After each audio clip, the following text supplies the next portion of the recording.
Hello everyone, আসসালামু আলাইকুম। কেমন আছেন সবাই? আশা করছি সবাই অনেক ভালো আছেন। আমিও ভালো আছি আলহামদুলিল্লাহ।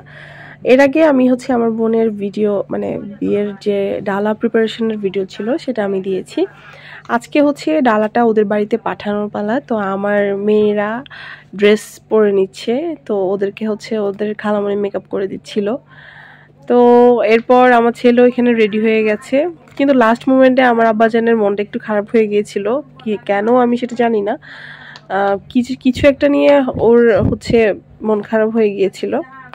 তো এখানে ওরা চারো ভাই বোন একেবারে রেডি টেডি হয়ে তারপর দাঁড়িয়েছিল। আর এদিকে মাদিহা ফার্স্টে ভিতরে ঢুকবে, ও কনফিউজড হয়ে গেছে। যখন ঢুকতেছিল আবার বের হয়ে গেছে। আমার খালাতো ভাই, আমার ভাই, তারপর মেহেরুন, মেহেজাবিন আর মিরাজ, এটা আমার খালাতো বোন, ও জাস্ট এগিয়ে দিতে নিয়ে গেছে এগুলো। আর এই যে মেহেজাবিন, তারপর মিরাজ বের হচ্ছিল। এই যে দেখেন ওর মনটা কি খারাপ, কিছু একটা নিয়ে ওর মনটা খুব খারাপ ছিল। যাই হোক, ওদেরকে সিএনজিতে করে আমরা ওই বাড়িতে পাঠিয়ে দিয়েছিলাম। এই যে ওরা বসে গিয়েছে। এখন ওই বাড়িতে ওরা যাওয়ার পর আমরা এদিকে একটু ডেকোরেশন করব, যেহেতু ঘরোয়াভাবে প্রথমে আগটা সারবো। তো ওই হিসেবে আজকে হলুদের জন্য আমরা এভাবে একটু থিম করে জিনিসটা সাজানোর চেষ্টা করেছি। এই যে ডেকোরেশন কমপ্লিট হয়ে গেছে। একেবারে হাতের চুটকিতেই যেভাবে চেঞ্জ হয়েছে, এটা কিন্তু সেভাবে চেঞ্জ হয়নি। এটা করতে অনেক এফোর্ট দিতে হয়েছে। যাই হোক, এরপর ওরা যেহেতু ওই বাড়ি থেকে ডালা নিয়ে আসবে, তো এই জন্য ওদের জন্য কিছু নাস্তা রেডি করা হচ্ছিল। এখানে পুডিং এর জন্য ক্যারামেল করে নিয়েছে, ওইদিকে হাতে পিঠা বানানো হয়েছে। আর এই ভিডিওগুলো আমার খালাতো ভাই করেছে, ওরা যখন যাচ্ছিল, প্লাস ওই বাড়িতে কিছু ক্লিপস নিয়েছে যাতে আমি এগুলো শেয়ার করতে পারি। এগুলো আমি বলে দিয়েছিলাম ওকে, যাতে ভিডিও করে, যাতে আমি এগুলো একটু শেয়ার করতে পারি আপনাদের সাথে। তো ওরা ওখানে বসেছিল।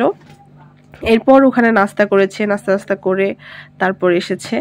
কিন্তু একটা কথা আমরা ওয়েট করতে করতে ওরা ওই বাড়িতে যাওয়ার পর ওই বাড়ি থেকে যারা আসবে তারা অনেক লেটে এসেছিল। সেদিন প্রায় 2টা বেজে গেছে আসলে সবকিছু শেষ করতে করতে। তো হলুদে এতটাই আমরা সবাই গিয়েছিলাম যে শাড়ি পরবো বা এটা সেটা, কিন্তু কিছুই করা হয়নি আসলে। তো ওরা কি কি খেয়েছে সেগুলোর প্রুফ রেখেছে আমাদের জন্য। আর এদিকে ওরা নিজেদেরও একটা ক্লিপ নিয়ে নিয়েছে।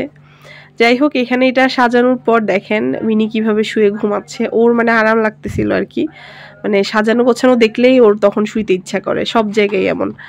তো ওই বাড়ি থেকে যখন ডালাগুলো এসেছে, এই যে বৃষ্টি পড়ছিল প্রচুর, আমার বোনের বিয়ে যখন থেকে শুরু তখন থেকেই বৃষ্টি শুরু। আর এদিকে ডালাগুলো আমি একটু ভালোভাবে দেখানোর চেষ্টা করতেছি, যেহেতু ঝামেলার মধ্যে ছিল, ভালোভাবে ওভাবে দেখাতে পারিনি। তাও আমি আপনাদের জন্য প্রত্যেকটা ক্লিপ নেওয়ার চেষ্টা করেছি। আর ভিডিও কেমন লেগেছে আমাকে কিন্তু কমেন্টে জানাতে ভুলবেন না। আর আমার ভিডিও ভালো লাগলে যারা নতুন দেখছেন তারা অবশ্যই লাইক, কমেন্ট, ফলো করে দিবেন। তো যাই হোক, এরপর ওর যে হলুদের শাড়িটা, যেহেতু এখন আমরা ওকে রেডি করব, আর ওই বাড়ি থেকে যারা এসেছে তারা ওকে একটু হলুদ টলুদ দিয়ে দিবে। তো ওই হিসেবে শাড়ি আর জুতা, গহনা এগুলো একটু বের করে নিয়েছি, ওকে রেডিও করে ফেলেছি। তো ওর লুকটা একেবারে সিম্পল রাখার চেষ্টা করেছিলাম। আর এই যে দেখতে পাচ্ছি শাড়ির সাথে গহনার কোনো ম্যাচ হয়নি, একটু কন্ট্রাস্ট হয়ে গেছে ব্যাপারটা। কারণ সেম যে জিনিসটা আমরা খুঁজছিলাম সেটা ওরা পায়নি। যদিও আমরা দেখিয়ে দিয়েছিলাম যে এই টাইপের হবে, বাট ওরা ওখানে খুঁজে পায়নি বিদায় এভাবেই নিয়ে এসেছে। যাই হোক, তাও দেখতে মাশাআল্লাহ অনেক ভালো লাগছিল, আমার বোনকে অনেক মানিয়েছে।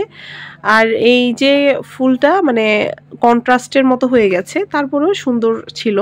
তো ওই বাড়ি থেকে মেহমান এসে গেছে, আর মাইমুনাকে সামান্য হলুদ দিয়ে দিয়েছিল, আমরাও সামান্য সামান্য হলুদ দিয়ে দিয়েছিলাম। আর এই যে ওই বাড়ি থেকে যে কেকটা পাঠিয়েছে, সেটা ওই বাড়িতে আমরা যে কেকটা পাঠিয়েছি সেটা আমি ভিডিও করতে পারিনি, কারণ ওইটা আমি বক্স আর খুলিনি, ওভাবেই রেখে দিয়েছিলাম।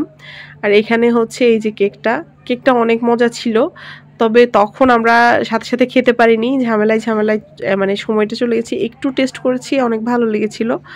তো যাই হোক, এরপর কেক কাটিং হলো। ওই বাড়ির যারা মেহমান ছিল তাদেরকে একটু খাইয়ে দিয়েছে মাইবোনা। এত বৃষ্টি পড়ছিল, বাট গরম কোনোভাবেই কমছিল না। তো আমার ছেলেমেয়েরা ওখান থেকে এসে ড্রেস চেঞ্জ করে ফেলেছে। তো এদিকে আমার ছোট মেয়ে কান্নাকাটি শুরু করে দিয়েছে, বাচ্চারা সবাই কান্না করছে, ওর খালা চলে যাবে, এটা সেটা। ওদের খুব বেশি অ্যাটাচমেন্ট ওর খালাদের সাথে।